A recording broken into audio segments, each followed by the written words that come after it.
मध्ये आपलं हार्दिक स्वागत। सुरुवातीला एक नजर आजच्या ठळक घडामोडींवर। अवकाळी पावसामुळे झालेल्या नुकसानीचं 3 दिवसात पंचनामे पूर्ण करण्याचे निर्देश राज्यमंत्री योगेश कदम। मुंबई गोवा महामार्गावरील भरणी नाका येथे भरधाव स्विफ्ट कारला अपघात, दोघे गंभीर जखमी। भारताचे लोहपुरुष सरदार वल्लभभाई पटेल यांच्या 150व्या जयंतीनिमित्त केंद्र शासनाच्या एकता दौडचे औचित्य साधून रन फॉर युनिटी या उपक्रमाचं आयोजन। फुरुस येथील रोहेल मुनाफ परकार याने MBBS अभ्यासक्रमासाठी शासकीय वैद्यकीय महाविद्यालयात मिळवला प्रवेश। आणि 10वी-12वीच्या परीक्षांचं अंतिम वेळापत्रक जाहीर। आता पाहूया सविस्तर वृत्त। रत्नागिरी जिल्ह्यात गेल्या 4-5 दिवसात झालेल्या अवकाळी पावसामुळे शेतकऱ्यांचं मोठ्या प्रमाणावर नुकसान झालंय। शेतपिकांसह फळबागांचंही नुकसान झालं असून काही ठिकाणी घराची पडझड आणि रस्त्याचं देखील नुकसान झालंय। या पार्श्वभूमीवर आज दुपारी 12 वाजता राज्यमंत्री योगेश कदम यांच्या अध्यक्षतेखाली व्हिडिओ कॉन्फरन्सद्वारे बैठक घेण्यात आली। राज्यमंत्री योगेश कदम यांनी बैठकीत निर्देश दिले की अवकाळी पावसामुळे झालेलं सर्व नुकसान तात्काळ तपासून 3 दिवसाच्या आत पंचनामे पूर्ण करावे, जेणेकरून शेतकऱ्यांना वेळेत मदत मिळू शकेल। तसेच फळबागांचं झालेल्या नुकसानीचेही पंचनामे करून संबंधितांना शासन स्तरावरून योग्य ती नुकसान भरपाई देण्यात येईल, असंही त्यांनी स्पष्ट केलं। तसेच घरांची पडझड आणि इतर आपत्ती निवारणासाठी आवश्यक ती कार्यवाही वेगाने पूर्ण करण्याच्या सूचना त्यांनी संबंधित अधिकाऱ्यांना दिल्या। या बैठकीला महसूल, कृषी आणि ग्रामविकास विभागाचे अधिकारी उपस्थित होते। बैठकीस अतिरिक्त जिल्हाधिकारी गावडे, अतिरिक्त मुख्य कार्यकारी अधिकारी जिल्हा परिषद यादव आणि जिल्हा कृषी अधीक्षक सदाफुले उपस्थित होते। मुंबई गोवा महामार्गावरील भरणी नाका येथे भरधाव स्विफ्ट कारला झालेल्या अपघातात 85 वर्षीय महिला आणि चालक गंभीर जखमी झाले। मुंबईहून गोव्याच्या दिशेने जाणाऱ्या कार चालकाचं कारवरील नियंत्रण सुटल्याने भरणी नाका येथील जाधववाडी येथील रस्त्याच्या कडेला असलेल्या खड्ड्यात कार कोसळली। स्थानिकांनी तात्काळ अपघातस्थळी धाव घेत अपघातग्रस्तांना नजीकच्या खासगी रुग्णालयात दाखल केलं। या प्रकरणी अधिक तपास खेड पोलीस करतायत। भारताचे लोहपुरुष सरदार वल्लभभाई पटेल यांच्या 150व्या जयंतीनिमित्त केंद्र शासनाच्या एकता दौड या उपक्रमाचं औचित्य साधून खेडमध्ये 31 ऑक्टोबर 2025 रोजी रन फॉर युनिटी या उपक्रमाचं आयोजन करण्यात आलं होतं। खेड पोलीस ठाण्याचे पोलीस निरीक्षक विवेक अहिर यांच्या मार्गदर्शनाखाली हा कार्यक्रम पोलीस ठाणे येथून सुरू होऊन शिवतर रोड, छत्रफळ नगर चौक मार्गे परत पोलीस ठाणे येथे समाप्त झाला। या प्रसंगी खेड नगर परिषदेचे मुख्याधिकारी महादेव रोडगे, वरिष्ठ पोलीस अधिकारी विवेक अहिर, लायन्स क्लबचे डॉक्टर विक्रांत पाटील, भारतीय राष्ट्रीय काँग्रेस जिल्हा कार्यकारिणी सदस्य डॉक्टर विलास शेळके, व्यावसायिक उत्तम कुमार जैन, सह्याद्री टेनिस क्लबचे सदस्य तसेच विविध सामाजिक संस्था आणि त्यांचे कार्यकर्ते मोठ्या संख्येने सहभागी झाले होते। अभ्यासातील निष्ठा आणि बुद्धिमत्तेचं अद्वितीय दर्शन घडवत फुरुस येथील हुशार विद्यार्थी रोहेल मुनाफ परकार यांनी वैद्यकीय तसेच अभियांत्रिकी दोन्ही प्रवेश परीक्षांमध्ये उल्लेखनीय यश संपादन केलंय। नीट 2025 परीक्षेत रोहेल ऑल इंडिया रँक प्राप्त करत 522 गुण मिळवले आणि पूर्णतः गुणवत्तेच्या आधारावर शासकीय वैद्यकीय महाविद्यालय रत्नागिरी येथे प्रवेश मिळवला। त्याचबरोबर त्यांनी JEE मेन परीक्षा देत PCM मध्ये 95% गुण आणि MHT CET अभियांत्रिकीमध्ये 99.2% मिळवून आपल्या बहुआयामी गुणवत्तेचा ठसा उमटवला। रोहेल हा मुनाफ मुश्ताक परकार यांचा सुपुत्र आणि खेड दापोली तालुक्याचे पहिले आमदार स्वर्गीय वाजुद्दीन अहमद परकार यांचा नातू आहे। वाजुद्दीन अहमद परकार हे कोकणातील शैक्षणिक विकासाचे शिल्पकार म्हणून ओळखले जातात।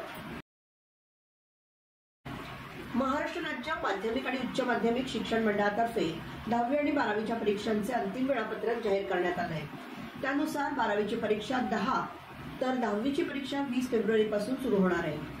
राज्य मंडळाचे सचिव डॉक्टर दीपक माळी यांनी याबाबत प्रसिद्धी पत्रकाद्वारे माहिती दिली। इयत्ता 12वीची लेखी परीक्षा 10 फेब्रुवारी ते 18 मार्च या कालावधीत तर माहिती तंत्रज्ञान आणि सामान्य ज्ञान विषयांच्या प्रात्यक्षिक परीक्षेसह प्रात्यक्षिक, तोंडी, अंतर्गत मूल्यमापन परीक्षा 23 जानेवारी ते 9 फेब्रुवारी या कालावधीत घेतली जाणार आहे। 10वीची लेखी परीक्षा 20 फेब्रुवारी ते 18 मार्च या कालावधीत तर शरीरशास्त्र, आरोग्यशास्त्र आणि गृहशास्त्र विषयांच्या प्रात्यक्षिक परीक्षेसह प्रात्यक्षिक, श्रेणी, तोंडी, अंतर्गत मूल्यमापन परीक्षा 2 ते 18 फेब्रुवारी या दरम्यान होणार असल्याचं स्पष्ट करण्यात आलंय। रत्नागिरी जिल्हा पोलीस दलातर्फे खेड पोलीस ठाणे हद्दीतील खेड तालुका ज्येष्ठ नागरिक संघाचा आनंद मेळावा, चाय पे चर्चा हा कार्यक्रम आयोजित करण्यात आला होता। कार्यक्रम यशस्वी करण्यासाठी पोलीस उपविभागीय अधिकारी शैलेश चणस, वरिष्ठ पोलीस अधिकारी विवेक अहिर तसेच खेड तालुका ज्येष्ठ नागरिक संघाचे उपाध्यक्ष राजन दांडेकर, उपाध्यक्ष सौ उज्ज्वला पाटणे, सचिव संतोष मेहता, सहसचिव इक्बाल फक्की, खजिनदार अप्पा मेहता व त्यांचे कार्यकारी मंडळ यांनी अधिक परिश्रम घेतले।